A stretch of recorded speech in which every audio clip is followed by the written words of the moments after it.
Sudah masuk ke tabi'in. Berbicara siapa? Yahya putranya Mu'ad rahimahullahu ta'ala, semoga Allah merahmati. Kalau kita nyebutnya almarhum gitu ya. Kalau dari sananya bukan almarhum tapi rahimahullah. Jadi kalau misalkan menceritakan ayah saya Abi rahimahullah, bukan almarhum Abi, ya, rahimahullah. Min a'zamil iltirari, kata siapa? Yahya bin Mu'ad. Min a'zamil iltirari, orang yang termasuk iltirar tipu daya, tertipu oleh setan, gitu ya. Iltirarinya itu tertipu daya tapi oleh syaitan. Orang yang tertipu daya oleh syaitan, tapi di sini ada kata a'zam. A'zam itu berarti paling tertipu, paling besar. Jadi tidak ada yang lebih tertipu oleh syaitan kecuali ini. Tidak bisa dipahami? Ya, kata-katanya agak ribet. Min a'zamil iltirari, bagaimana tadi? Ya, barang siapa yang tertipu oleh syaitan, gitu ya. Ciri-cirinya adalah seperti ini. Indat tamadi fil dunubi ala rijail afwi. Yang sudah tertipu oleh syaitan itu, tanda pertama adalah ketika dia tamadi itu memanjangkan terus menerus fil dunubi dalam dosa, ala rijail afwi, dia mengharapkan ampunan Allah, min ghairi nadamatin, tanpa penyesalan. Sampai sana dulu, soalnya sampai koma. Orang yang sudah tertipu oleh syaitan adalah orang yang ketika melakukan dosa, bukan sekali, dosa lagi, dan mengharap nanti juga diampuni oleh Allah. Tenang aja, tanpa ada penyesalan sedikit pun. Min ghairi nadamatin. Bisa dipahami di sini? Ya. Kita tahu kalau dosa-dosa yang ringan itu apa? Ya? Apa dosa ringan? Oh, susah banget nyebut dosa ringan, kayak tidak pernah dosa saya ya. Gibah, misalkan. Udah, nanti juga istighfar, nanti juga minta maaf sama Allah. Tanpa ada penyesalan. Sesungguhnya dia sedang tertipu. Orang tertipu kita sadar nggak? Nggak sadar tertipu. Misalkan, Bu, beli nih bajunya ini, walaupun bekas tapi bekas aja, harganya 1.000.000. Kalau orang tertipu dibeli nggak? Dibeli. Sadar nggak tertipu? Enggak. Punya harapannya biasanya harapan A, harapan B. Itu orang tertipu.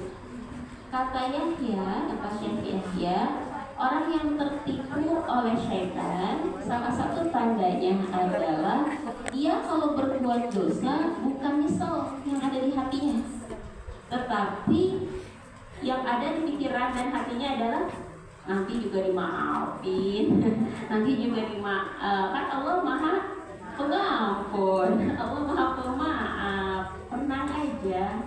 Jadi yang dipikirkannya adalah itu. Ini untuk introspeksi diri sendiri. Kemudian yang kedua, tawaqquful qarbu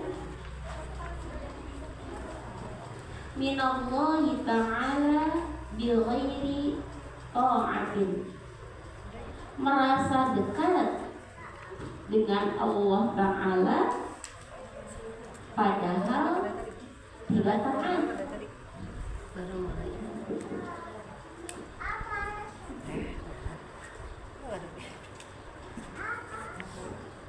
Banyak gak yang kayak gini? Banyak ya. Saya mah dekat sama Allah, padahal dekat itu harus taat. Orang yang dekat dengan Allah berarti taat. Semua perintah Allah dilaksanakan. Yang dilakukan oleh Rasulullah dilaksanakan. Itu taat. Yang bisa dekat dengan Allah kuncinya taat. Tetapi ada loh manusia yang enggak sholat, enggak keluarin zakat, puasa juga mungkin tanggal 1 sampai tanggal 10 aja, Ramadan boro-boro puasa sunnah, tapi ngerasanya dekat dengan Allah, merasanya Allah itu sayang sama dia. Sesungguhnya dia sedang ditipu oleh syaitan. Kan syaitan itu penipu handal. Ya, salah satu menipu itu adalah dari rasa. Tadi rasa disayangi Allah padahal tidak taat. Padahal taat adalah kuncinya dekat dengan Allah. Tadi melakukan dosa dianggap kecil karena merasanya Allah lebih maha pengampun, maha pemaaf. Jadi memang syaitan itu memang berada di darah kita, berjalan di darah kita. Jadi apa yang kita lihat seolah-olah indah, padahal dibuat indah oleh siapa? Oleh syaitan. Ya, jadi syaitan itu main di mata kita, main di hati kita. Bisa dipahami sampai sini? Nah, kita kata Syekh Yahya, apalagi nasihatnya nomor ketiga, wa intizaru zar'il jannah, dia menunggu. Intizar awalnya menunggu, arti awalnya menunggu, tapi bisa juga berharap ya. Berharap kebun surga, ya, tanaman surga, bibadrin nar, tapi yang ditabur adalah benihnya neraka. Kata Syekh Yahya, di surga itu kan banyak tanaman, banyak pepohonan, banyak keindahan, banyak bangunan. Itu tumbuhan yang indah itu sesungguhnya didapat dari benih yang indah juga. Tetapi banyak loh maunya hasilnya pohon surga, tapi benih yang ditaburnya benih neraka. Kalau tadi gibah lagi, menipu lagi, itu kata Syekh Yahya sebenarnya benih. Kita itu melakukan sesuatu di dunia dianalogikan sedang menabur benih. Kata siapa? Syekh Yahya. Kalau kemarin apa? Kalau di dalam Al-Quran ishtara, jual beli. Kalau Syekh Yahya ada perumpamaan yang lain, barangkali ada yang lebih masuk nih, yaitu benih. Kita senyum, itu benih. Kita marah, itu benih. Menabur, benih. Benih itu kalau yang ditabur benih kangkung, tumbuh apa? Bisa tumbuh durian? Enggak. Ya, kata Syekh Yahya, banyak loh orang yang panennya nanti maunya rindang surga, tetapi benih yang ditaburnya adalah benih neraka. Di situ di luar kurungnya ai intidhari na'imil jannah bi fi'lil ma'asi, mengharapkan kenikmatan surga tapi yang dilakukannya kelakuan maksiat. Pengennya sih gitu ya, tapi tidak sesuai dengan usahanya. Namanya mimpi, ya betul tidak? Ya, sampai sini itu nomor ke berapa? 3. Sekarang ke 4. Wa qalbu daril muti'ina, menginginkan rumah orang yang taat bil ma'asi, dengan cara maksiat. Hampir sama sebetulnya. Kalau tadi mau tanamannya, kalau sekarang mau rumahnya. Jadi sahabat dan tabi'in mengatakan surga itu adalah darul muti'in, rumahnya orang yang taat. Karena tidak mungkin masuk surga kalau tanpa disertai taat. Taat itu susah tidak? Susah. Kadang harus mengalahkan rasa, mengalahkan ego, mengalahkan ngantuk, mengalahkan lelah, capek, malas, gitu ya. Tetapi muti'in ini nanti punya rumah, yaitu surga, darul muti'in. Untuk mendapatkan surga berarti kuncinya lagi-lagi adalah taat. Orang yang menginginkan rumahnya itu rumah muti'in, tetapi caranya dengan maasi, sesungguhnya dia sedang tertipu. Karena dia pasti merasanya biarin aja, makanya kan kemarin sore nggak enak gitu. nih, ini yang dari Talicin udah jadi nengokin, Mudah-mudahan buru-buru malah nanti jadi dapat belum husnul khotimah, ya. gitu. Kalau gitu Padahal kemarin husnul kan jadi khotimah enak itu ya, adalah udah nengokin kalian tidak bisa kecuali orang yang memang betul-betul Allah kehendaki. Ya. Selanjutnya boleh ke 5. Wantidharul jaza, mengharapkan pahala bil ghairi amalin, tanpa amal salih tentunya. Pinginnya mah punya pahala tetapi beramal males, ya. Sama nggak taat sama amal? Beda. Boleh gimana diskusinya? Para ustazah, kita amal sama taat bedanya apa ustazah? Amal perbuatan itu berarti melibatkan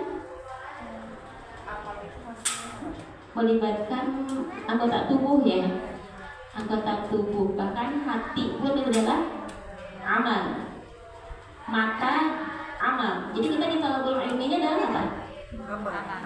Amal apa?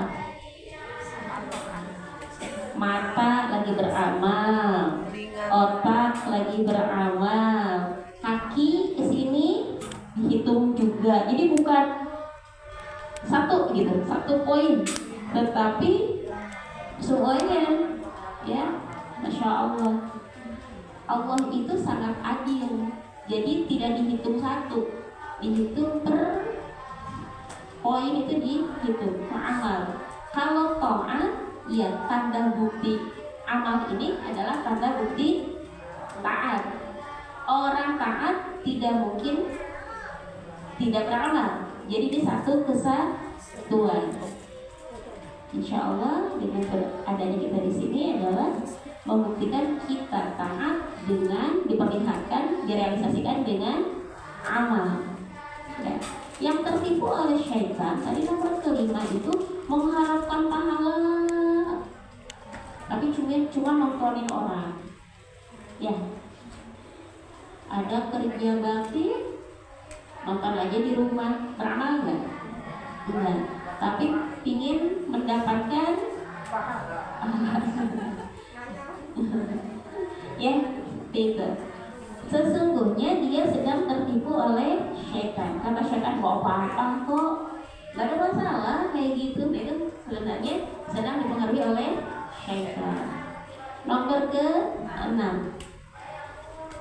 wa tamanni 'ala Allahi 'azza wa jalla ma'al ifrati.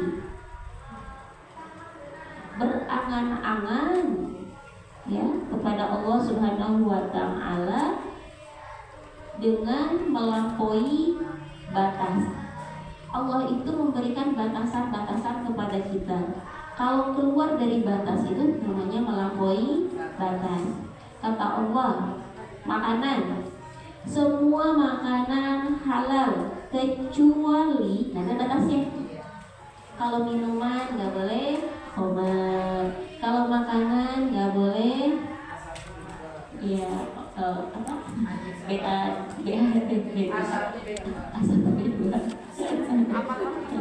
A1B2 ya. Itu namanya batas. Kalau ternyata udah jelas batasnya, garisnya sudah diwarnain, masih ngikutin aja, berarti namanya keluar batas. Kata Allah, istirahatlah. Tapi kalau istirahat terus sampai seminggu ada di kamar terus, itu melampaui batas ya, melampaui batas. Jadi kita tuh ada porsinya. Kata Allah, kul, makanlah, makan terus.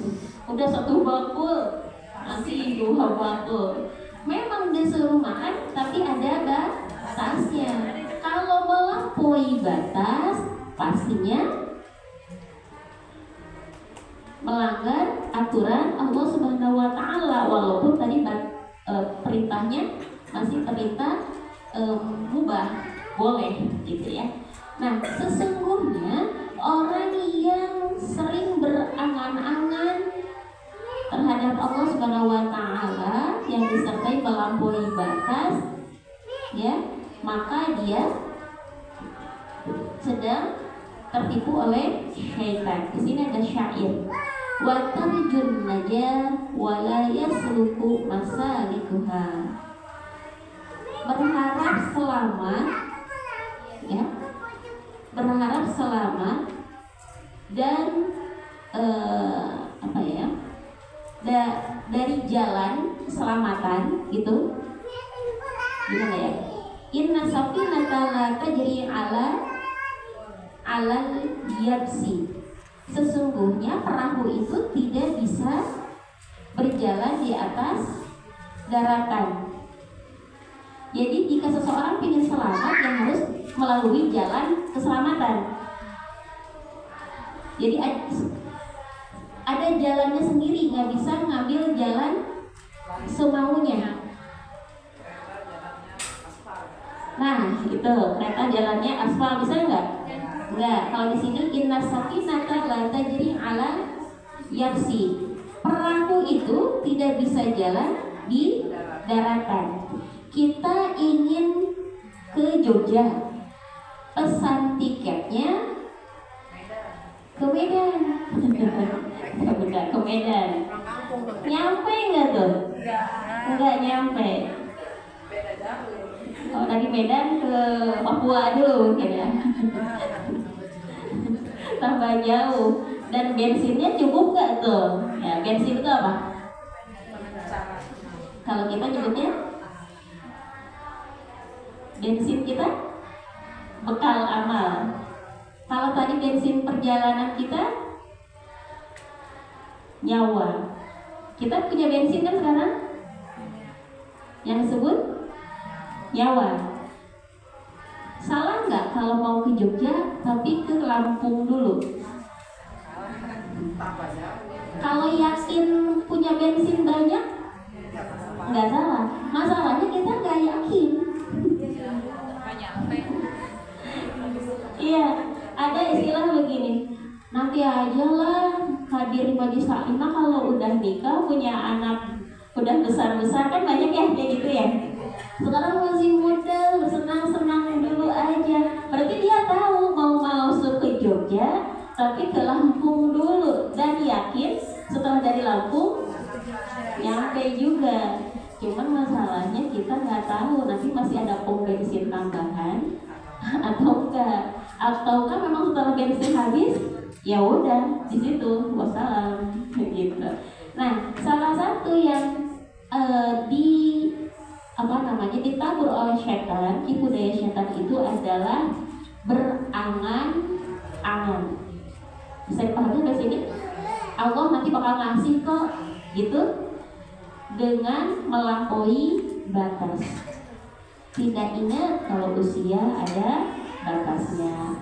Tidak ingat kalau tenaga pun ada batasnya. Usia boleh ada, tapi kan belum tentu bisa menikmati dalam kondisi sehat dan lain sebagainya. Kita rangkum dulu dari Yahya bin Mu'ad rahimahullahu ta'ala, min a'dhamil igtirari, tipu daya setan yang terbesar, gitu ya, adalah satu ketika memanjangkan dosa dengan harapan dapat ampunan dari Allah Subhanahu wa Ta'ala tanpa disertai nyesel sedikit pun. Ya, setelah melakukan dosa, astagfirullah, tapi besok diulangi lagi. Yang kedua, merasa dekat dengan Allah. Allah mah sayang kok sama aku, tetapi tidak disertai dengan taat. Yang ketiga,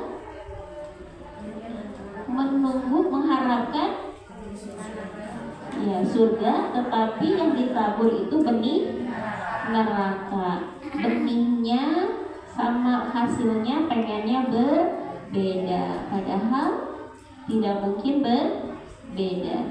Yang keempat, menginginkan rumahnya muti'in atau surga, tapi dengan cara bermaksiat. Yang kelima, wantidhoril jaza, mengharapkan pahala, tapinya diem aja, malas beramal. Punya mata tidak digunakan beramal, gitu ya.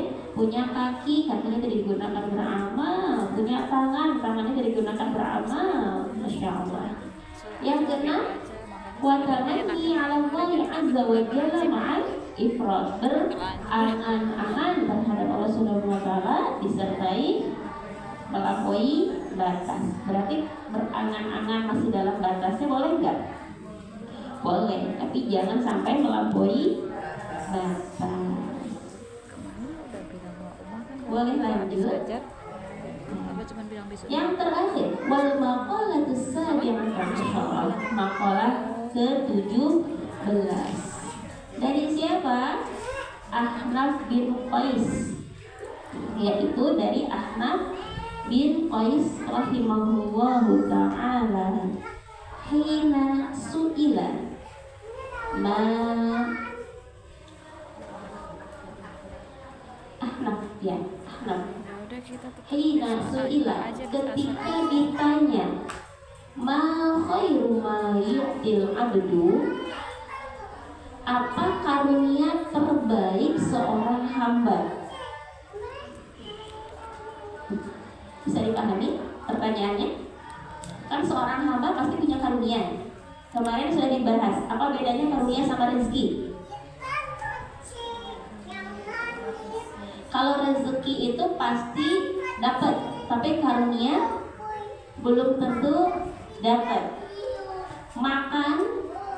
Makan rezeki, tetapi kalau dapat makanannya enak, itu karunia, ya.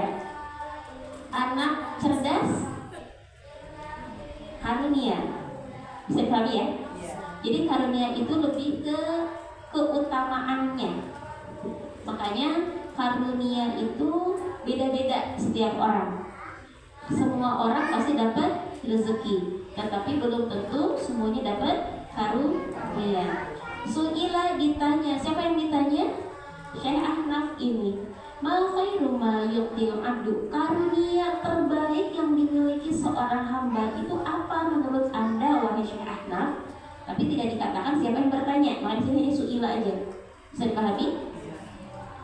Kata Syekh Ahnaf yang pertama, aqlu gharizi.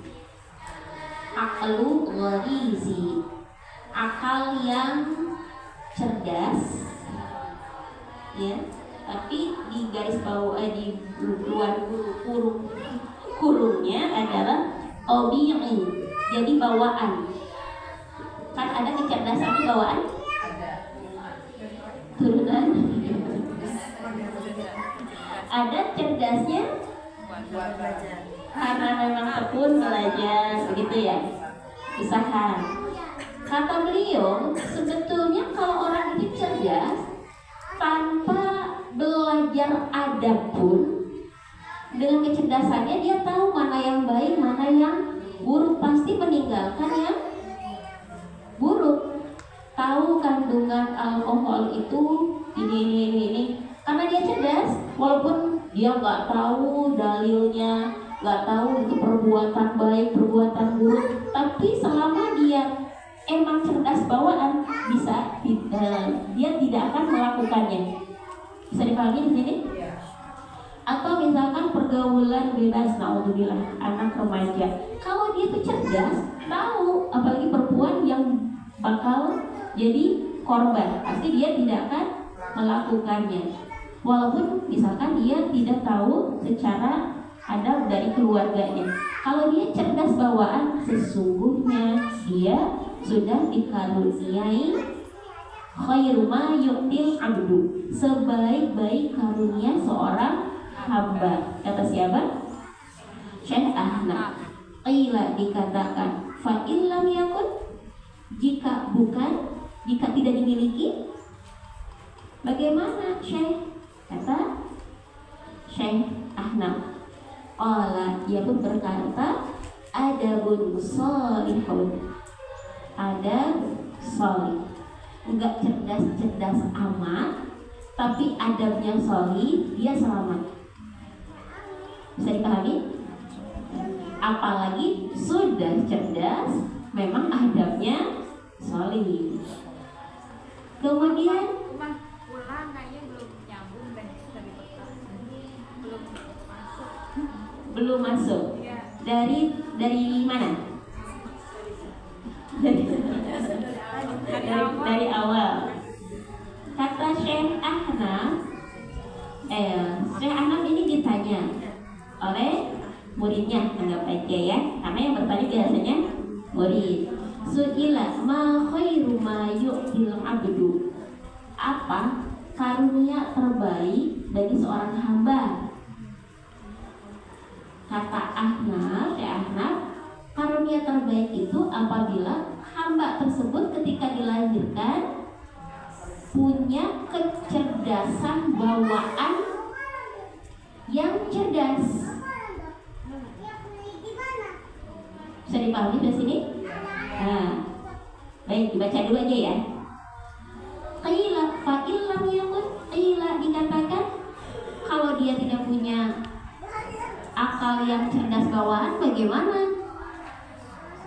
Masih juga disebut karunia bagus, karunia khair, jika dia memiliki adab yang sholih. Adabnya bagus nih. Saya menjelaskannya nanti. Qila, dikatakan lagi, fa illam yakun, jika dia pun adabnya enggak baik, gitu. Qala, berkata siapa? Syekh Ahnaf, sahibu mufiqi, dia bisa dikatakan punya karunia baik kalau dia punya teman yang baik, teman yang bisa mengajak dalam kebaikan. Dia masih punya karunia tuh. Bisa dipahami? Yang baru ini. Qila, dikatakan lagi, fa illam yakun, jika dia pun tidak punya, udah akalnya nggak cerdas amat, adabnya nggak bagus amat, ternyata temannya pun teman yang circle-nya kurang baik, dia masih disebut punya karunia tidak. Qala, kata Syekh Ahnaf, qalbun murabitun. Iya, selama dia punya hati yang murabit itu, murabitah itu ikatan yang terikat dengan Allah. Jadi mau melakukan kesalahan atau Allah marah, terus dia masih punya karunia, termasuk hamba yang diberi karunia. Fa illam yakun, jika tidak ada juga ya Syekh, hatinya boro-boro terikat sama Allah, mau melakukan maksiat, ayo gitu. Kita masih punya karunia tidak? Qala tulus sumbi, dia bisa dikasih karunia selama dia masih bisa banyak diam, karena dia hatinya juga udah nggak benar. Kalau banyak bicara tambah nggak benar. Kalau dia banyak diam, sesungguhnya dia masih dikasih karunia. Qila fa illam yakun, udah akalnya nggak cerdas-cerdas amat, adabnya nggak juga, punya teman circle-nya buruk, hatinya tidak terikat dengan Allah gitu ya, dan banyak bicara pula, itu masih punya karunia nggak? Yang terakhir, qala mautun hadirun, mati yang disegerakan, dia mendapat karunia. Lebih baik mati yang segera, biar maksiatnya tidak terlalu banyak. Sudah dipahami dari sini? Ya.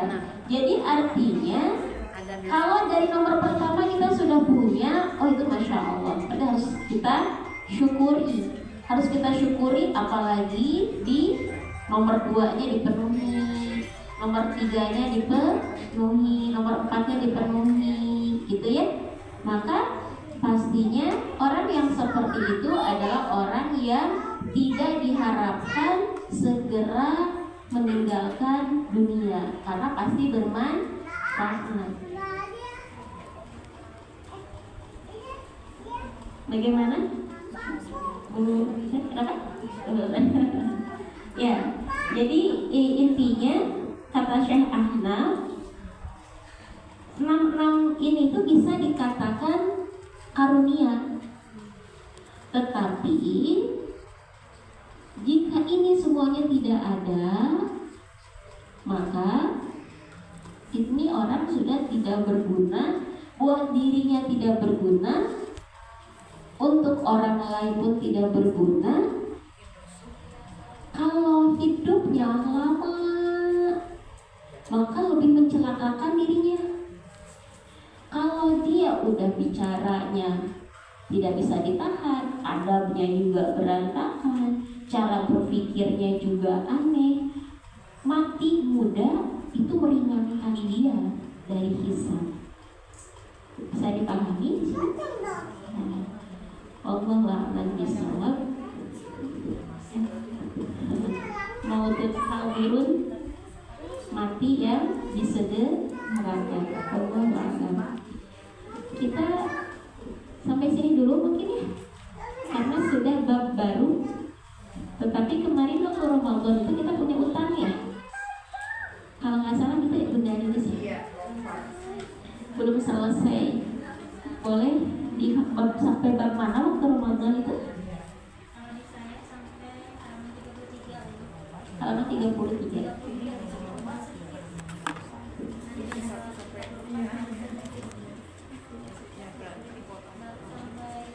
Makalah hadiah kasyarah 11 itu ya? Tidak. Berarti besok 12. Ini saya biarkan biar selesai.